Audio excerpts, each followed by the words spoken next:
Oh, what's up sa inyo mga kabayan? Meron na naman tayo ditong bibigyan ng reaksyon mga kabayan. Bear with me, no mga kabayan.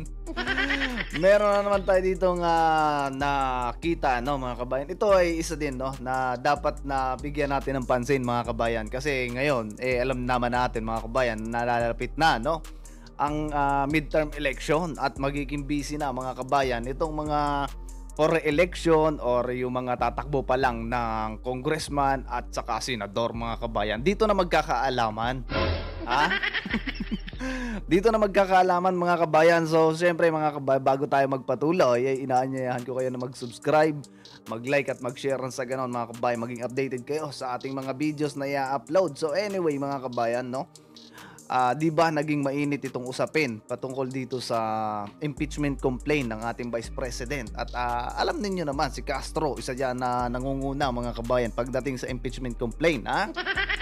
May pamisa-misa pa nga sila mga kabayan kasi nanawagan sila na magkakaroon ng massive rally, no? Na ang inabot mga kabayan sa simbahan na lang natuloy. Kasi sa sobrang dami nila mga kabayan, yun, nagkasya sila sa simbahan. Oh, 'di ba? Kasama yung pare na dating adik-adik, oh. Tapos yung anak yata yun mga kabayan, yung isang congressman na tabingi yung muka tapos yung gupit ay pangkanto. Hindi ko alam mga kabayan. Hindi ko alam mga kabayan kung ano ba ang pangalan nun. Parang anak yata yun mga kabayan nung nakalimutan ko na mga kabayan si yung attorney mga kabayan, Chiljokno ba yun? Kamukha ni Chiljokno, no mga kabayan. So anyway, ito pakinggan natin tong interview na to, no, dito sa Teleradyo mga kabayan. Alam niyo, ayos din to mga interviewhan dito, no, sa mga ibang mainstream media. Ayan sa UNTV, yung sa UNTV mga kabayan, kaso nagbubura no, nagbubura ng video lalong-lalo na yung interview dun sa yung nakuhang kopya, no, ng isang reporter sa Senate na tinatanggi mga kabayan ng mga taga-Senate, syempre. Pakinggan natin to mga kabayan at dito natin malalaman kung bakit nga ba ngayon hindi pinapansin, no, ng Congress yung impeachment complaint ng ating Vice Presidente. Di ba gigil na gigil sila na mapatalsik, no, ang Vice President. So pakinggan natin. Attorney, kahit maaga-agang na-file noong December yung mga impeachment complaint, parang hindi umuusad. At ang sabi nga ng ilang mga kongresista, parang lumalamig na yung klima doon sa lower house tungkol dito sa usapin ng impeachment. Ano po ang inyong analysis or observation dito? Bakit nga ba parang hindi pa rin umuusad itong impeachment complaints versus VP Sara?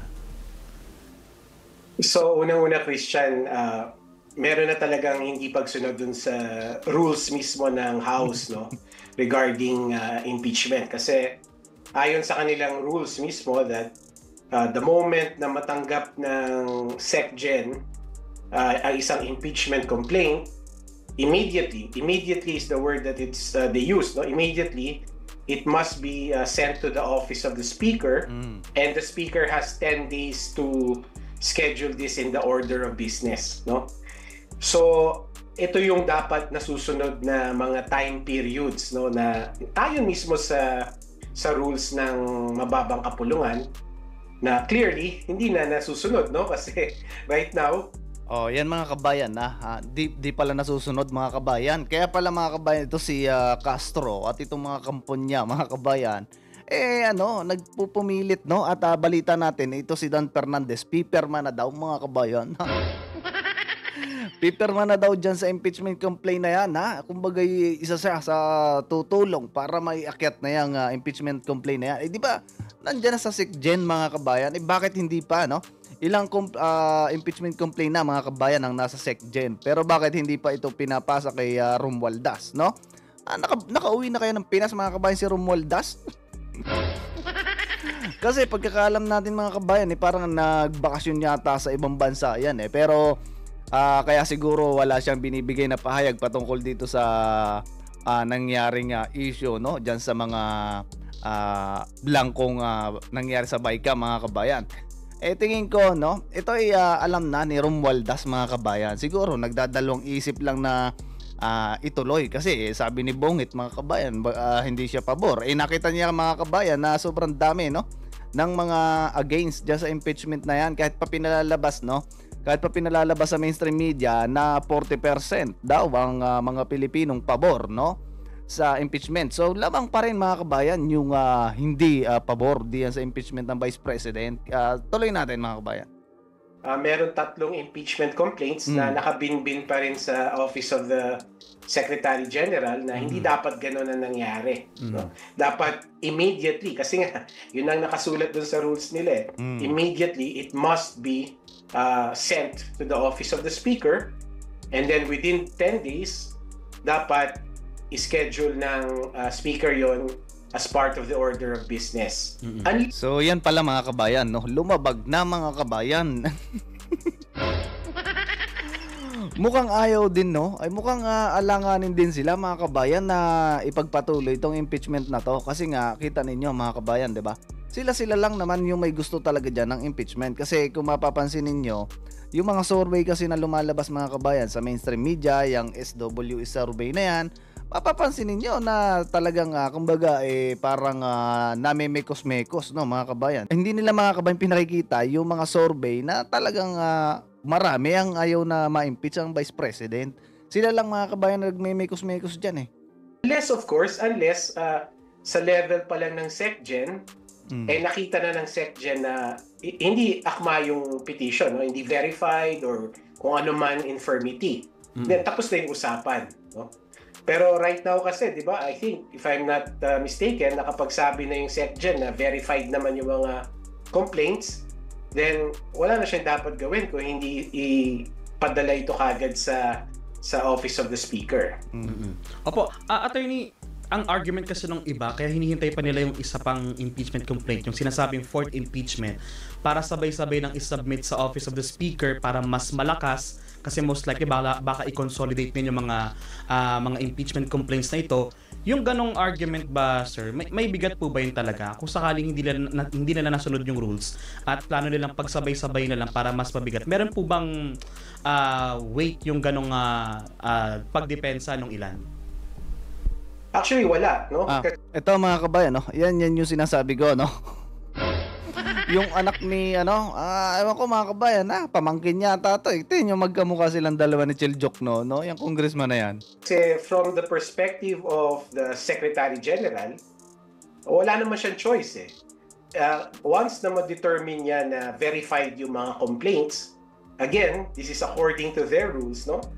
Once masabi na niya, itong complaint na to ay verified, then immediately papadala niya ito sa secretary, sa Office of the Speaker. So from the point of view of the SecGen, wala naman siyang authority to make that kind of determination na hintayin ko na lang yung iba, baka kasi i-consolidate pa or kung ano mang dahilan, kasi I mean, malinaw dun sa rules Wala naman akong masasabing iba kung hindi ayon dun sa rules mismo. Once ma-determine ng SecGen na verified na yung complaint, immediately, kailangan niya ito ipadala sa Speaker. Now, so, yun mga kabayan, tingin ko, yan naipadala na mga kabayan, no? Yung mga sinasabi na yan na kailangan pang intayin yung isang complaint, kung yung pala mga kabayan ay verified na ng SecGen, dapat ora-orada, ipadala na nila kay Romualdez mga kabayan, di ba? Ay bakit mag-iintay pa ng isa pang impeachment complaint kung yung pala mga kabayan? Yan tatlo mga kabayan, abay mabigat na, isipin mo. Ang dami na nag-file ng impeachment complaint, diba? Ay doon pa lang mga kabayan sa isa kung yung talaga ay may diin, no? O kumbaga talaga alam nila na mayroong laban, no? Yung impeachment complaint na yon, dapat sinimulan na nila mga kabayan, lalo pa ngayon, no?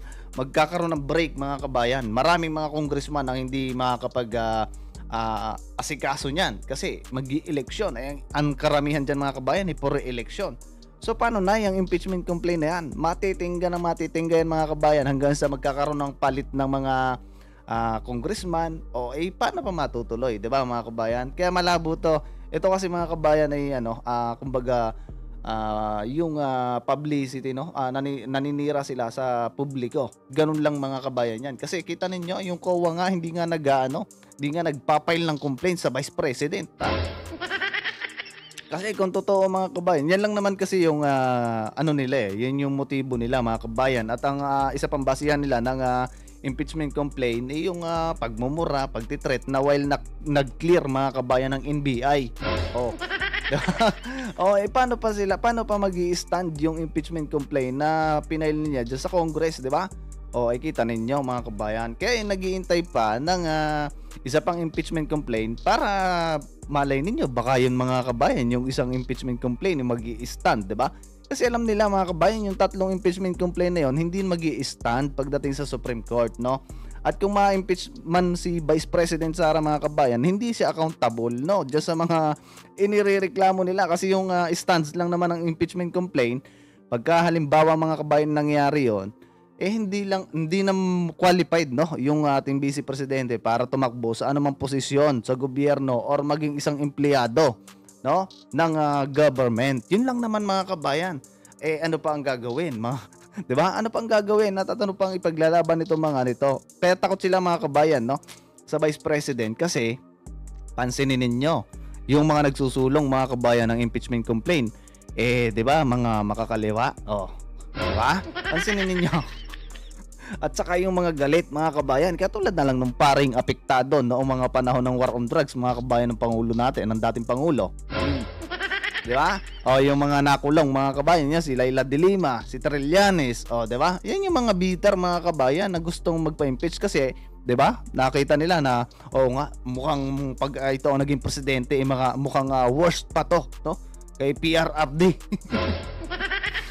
Tsaka isa pa mga kabayan, no, kaya nag-iisip din yung mga yan na wag ituloy, pinag-aaralan nila kung itutuloy ba yung impeachment complaint na yun. Kasi kung halimbawa mga kabayan ay ma-impeach, no? Kasi ano yan parang ganito lang yung mga kabayan, si Romualdez kasi mataas ang pangarap niya sa buhay. Gusto niya na maging prime minister o maging presidente. Ngayon, uunahin nila si vice presidente na ma-terminate, no?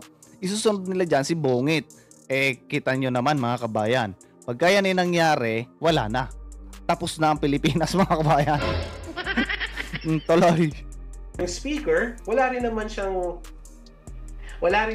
authority na mag-isip ng ganun na hintayin ko muna yung ibang complaints, no, para ma-consolidate.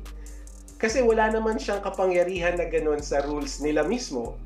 Nakalagay sa rules nila na dapat within 10 days ma-set niya to sa order of business para malaman kung i-endorse mo to sa Committee on Justice o hindi.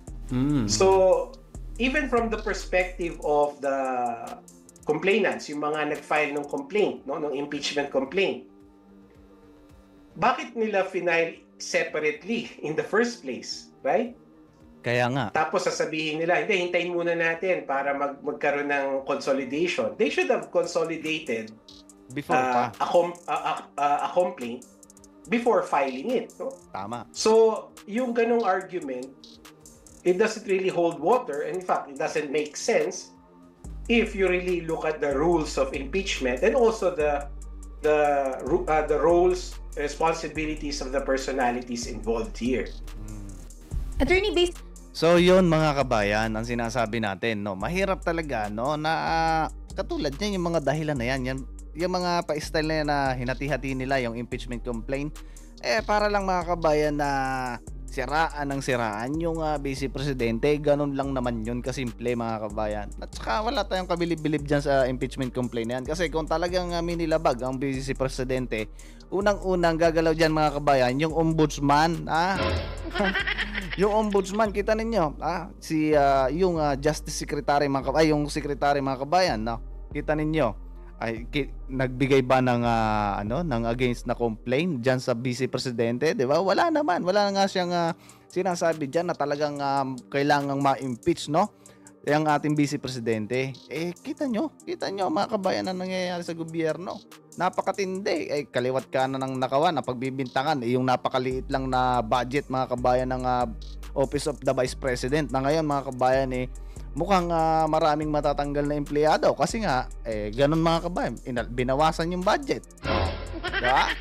Tapos yung mga malalaking budget ngayon mga kabayan nasa Congress. Kita mo?